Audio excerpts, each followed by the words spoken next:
Are we better off in terms of our health than our ancestors were hundreds of years ago? Well, I think in some ways, yes. We have a longer life expectancy than they did back then.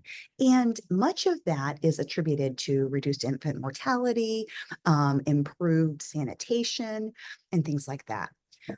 However, even though our lifespan has increased, our health span has not done quite as well. So, our lifespan is the number of years we live, our health span is the number of years that we are living a healthy life. Okay. And what we have an abundance of now that our ancestors didn't have an abundance of is all of these chronic diseases. So, when I think about health, I like to think about the five modifiable lifestyle factors: diet, exercise, sleep, mindset, and relationships. Let's look back at our ancestors and think about some of the things that they were doing that maybe we can emulate to help improve not just our lifespan, but our health span too. So, when it comes to relationships, I think people back then needed other people. And so they had close knit families and communities that helped and supported one another. Today in our world, it's so easy to kind of do it on our own, right? We don't need to rely on others as much as we used to. And this may not be a good thing. People need people. And healthy, strong relationships is really paramount for optimal health. When it comes to exercise, I think our ancestors had it right. They dialed in that perfect amount of exercise, which I believe is not too much and not too little, but just the right amount.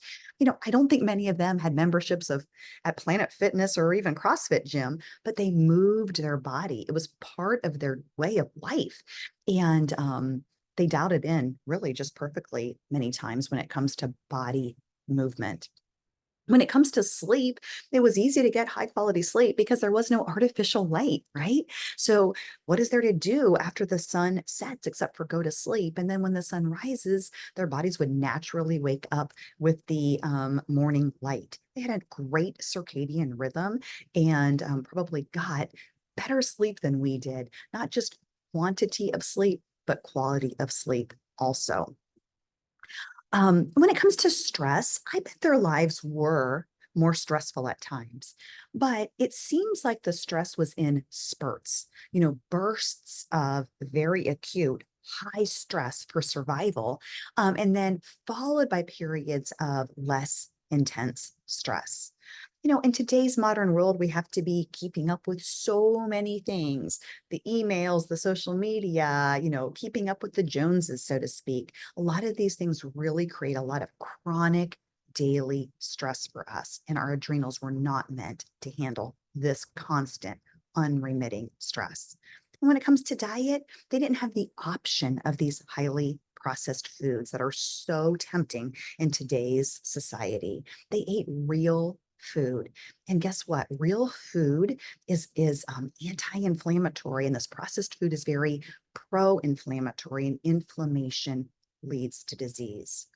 So we can learn from our ancestors because I don't know about you, but I want to live a long life, but I want to live a long, healthy life. And I think they had a lot of things right.